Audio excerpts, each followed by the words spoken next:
নমস্কার, আমি Tanushree Mitrapal, reiki master teacher. আজকে যে বিষয় নিয়ে আলোচনা করতে এলাম সেটা হচ্ছে এই জানুয়ারি মাসে মাঘ মাস, সেই মাঘ মাসেও একটা নবরাত্রি পালন করা হয়। আমরা বছরে যেটা শরৎকালে শারদীয়ায় যে নবরাত্রি পালন করি, সেই ছাড়াও আমরা সারা বছর জুড়ে 4টে নবরাত্রি পালন করে থাকি। তার মধ্যে দুটো নবরাত্রির কথা হয়তো আমরা জানি, আর দুটো নবরাত্রির কথা আমরা জানি না। তো আজকে আমি এই মাঘ মাসের নবরাত্রি সম্বন্ধে আপনাদের ডিটেলসটা জানাবো। তার আগে এই 4টে নবরাত্রি কখন কোনটা হয় সেটা বলবো। সেটা হচ্ছে একটা শরৎকালে যে নবরাত্রি হয়, একটা বসন্তকালে নবরাত্রি হয়। এই দুটো আমরা জানি অনেকেই, কিন্তু যেটা মাঘ মাসে হয় এবং আষাঢ় মাসে যে নবরাত্রি হয়, এই নবরাত্রিগুলো সম্বন্ধে আমরা জানি না। এগুলোকে অনেক সময় গুপ্ত নবরাত্রি বলা হয়। এই গুপ্ত নবরাত্রি কি সেটা আপনাদেরকে জানাবো।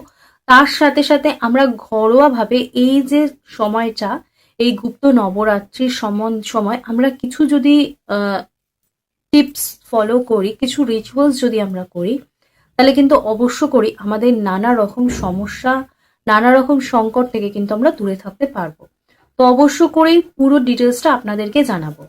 এই যে নবরাত্রি যেটা মাঘ মাসে শুরু হচ্ছে, সেটা এই 2026 সালে স্টার্ট হচ্ছে 19শে জানুয়ারি। এটা সোমবার পড়েছে এবং এই নবরাত্রি চলছে, শেষ হচ্ছে 28শে জানুয়ারি। দশমী পড়ছে এই দিনকে এবং 28শে জানুয়ারি 2026 কিন্তু এই নবরাত্রি শেষ হচ্ছে। তো এই টানা 9 দিন ধরে নবরাত্রি চলার পর 28 তারিখ দশমী হয়ে নবরাত্রি শেষ হচ্ছে। এই যে টানা 10টা দিন, এই টানা 10টা দিন আমরা কি করব? দেখুন, নবরাত্রি মানে অবশ্য করেই এই যে এনার্জি, এই এনার্জি কিন্তু সারা বছর আপনি যদি বছরের প্রথমেই এই এনার্জি যদি রিসিভ করেন এবং এই সময় যদি আপনি কিছু রিচুয়ালস করেন, সেই রিচুয়ালস, সেই এনার্জি কিন্তু আপনাকে সারাটা বছর আপনার যে আর্থিক সমস্যা বলুন, পারিবারিক সমস্যা, আপনার হতে পারে কোনো এমন ব্যক্তি যে হয়তো অসুস্থ, বিছানায় পড়ে রয়েছে, কিছুতেই সুস্থ হতে পারছে না, এবং অর্থাৎ আপনি তার ট্রিটমেন্ট কিভাবে করবেন, তাকে সুস্থ কিভাবে করবেন, কোন ডাক্তার দেখাবেন, আপনি কিছুই বুঝতে পারছেন না। তো এই যদি আপনার মানসিক অশান্তি থাকে, সেই মানসিক অশান্তি থেকেও কিন্তু আপনাকে এই সময় এই ছোট ছোট রিচুয়ালস কিন্তু আপনাকে অনেক স্ট্রং করবে এবং সেই ব্যক্তিকে কিন্তু একটা সঠিক দিশা আপনি পাবেন আপনার জীবনে। তো এই আর্থিক সংকট বা যে সংকটই আপনার জীবনে হোক, সেই সকল সংকটকে কাটিয়ে ওঠার জন্য এবং একটা নিজের লাইফকে সুন্দরভাবে গুছিয়ে সুন্দরভাবে সারাটা বছর কাটানোর জন্য কিন্তু এই বিশেষ নবরাত্রির গুরুত্ব রয়েছে। আজকের এই ভিডিওয়ে আমি সমস্ত নবরাত্রির ডিটেলসটাও যেমন জানাবো, তেমন আমরা বাড়িতে বসে কিভাবে সহজ সাধারণ নিয়মের মাধ্যমে এই নবরাত্রির শুভ প্রভাব নিতে পারি, সেটাও কিন্তু আপনাদের সাথে আমি শেয়ার করব। এই নবরাত্রির সময় আপনি কি করবেন? অবশ্য করেই সকালবেলা ঘুম থেকে উঠে ঘর দোর পরিষ্কার পরিচ্ছন্ন করে সারা ঘর সারা বাড়ি গঙ্গার জল ছিটিয়ে আপনি স্নান করে পরিষ্কার হয়ে যখন আপনি ঠাকুর ঘরে যাচ্ছেন, তখন অবশ্য করেই আপনি সমস্ত আপনার যে পুজোর বিধি রয়েছে সেটা করছেন। তার সাথে সাথে আপনি কি করছেন? আপনি একটা সাদা কাগজ নিচ্ছেন। সাদা কাগজে আপনি যখন পুজো করছেন তখন তো আপনি প্রদীপ জ্বালাচ্ছেন। তো প্রদীপ জ্বালাচ্ছেন, ধূপ ধুনো যখন আপনি দিচ্ছেন, তখন যখন আপনি প্রদীপটা জ্বালিয়ে পুজো করতে বসছেন, পুজো আপনার হয়ে গেছে, এবার প্রদীপটা আপনার জ্বলছে, সেই অবস্থায় আপনি বসে একটা সাদা কাগজের মধ্যে আপনি আপনার সমস্ত ইচ্ছা, যেটা আপনার সমস্যা, সেটা আপনি সমাধান করতে চাইছেন, সেটাকে আপনি প্রেজেন্ট টেন্সে লিখছেন। যে ধরুন আপনার আর্থিক সংকট, আপনি লিখছেন আপনার আর্থিক সংকট মিটে গেছে বা আপনি আর্থিকভাবে সচ্ছল।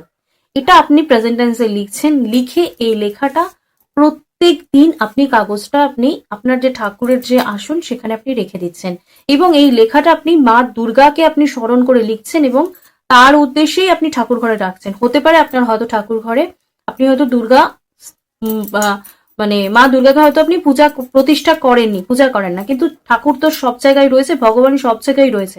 তো আপনি ভগবান মানে দুর্গা মায়ের উদ্দেশ্যে আপনি লিখছেন এবং লিখে আপনি সেই কাগজটা আপনি মন্দিরে রেখে দিচ্ছেন। এইভাবে আপনি টানা 9 দিন কাজটা করছেন এবং 10 দিনের দিনকে এই প্রত্যেকটা কাগজকে আপনি অ্যাসেম্বল করছেন। করে যদি কোনো আর্থিক সংকট হয়, ধরুন আপনার বাড়িতে যিনি রোজগার করেন তার বালিশের তলায় কাগজটা রেখে দিচ্ছেন। আর ধরুন যদি কোনো শারীরিক সমস্যা হয়, তাহলে যার সমস্যা তার মাথার তলায় রেখে দিচ্ছেন এবং ওই ব্যক্তি সারা দিন মানে রাত্রিবেলা সারা রাত্রি ওই কাগজটা নিয়ে ঘুমোচ্ছে। অর্থাৎ মা দুর্গাকে আপনি উদ্দেশ্য করছেন এবং যার সাথে সমস্যা তার সাথে আপনি কানেক্ট করছেন, করে এবার আপনি পরের দিনকে কি করছেন, সকালবেলা ঘুম থেকে উঠে স্নান টান করে আপনি যখন আবার পুজো করতে আসছেন তখন ওই কাগজগুলোকে আপনি বার্ন করছেন, করে বার্ন করে আপনি আপনার প্রেজেন্ট টেন্সের সমস্ত কিছু লিখেছেন, অর্থাৎ আপনার যে পজিটিভিটি সেই এনার্জিটা এখন ওই অ্যাশের মধ্যে রয়েছে। এবার ওই অ্যাশটাকে আপনি যদি চান তাহলে আপনি কোনো ঘিতে গুলে আপনি এটাকে সেই ব্যক্তিকে আপনি টিপটা পড়তে বলতে পারেন। এতে কি হচ্ছে যে আপনি মা দুর্গার আশীর্বাদ পাচ্ছেন এবং আপনার লাইফে যে প্রবলেমটা ছিল, যেটাকে আপনি পজিটিভ ভাবে আপনি সলিউশন চাইছেন, সেই সলিউশনের জন্য ওই টিপটা আপনার তৈরি হলো। এবার এটাকে আপনি ডেলি আপনি কপালে পড়তে পারেন এবং এতে কিন্তু আপনি দেখতে পাবেন খুব ফাস্ট কিন্তু আপনার যে প্রবলেমটা চলছিল সেটার থেকে কিন্তু আপনি বেরিয়ে আসতে পারবেন। তো এই ছোট ছোট টিপস গুলো যেগুলো আমরা আমাদের ঘরে বসে যদি করি তাহলে অবশ্য করেই কিন্তু আমরা নিজেদের সমস্ত প্রবলেমকে সলিউশন করতে পারি। আর এই নবরাত্রির সময়ে কিন্তু এই হ্যাপিনেস গ্লাসের একটা ভিডিও আমার রয়েছে, সেই ভিডিওটা আপনারা দেখতে পারেন।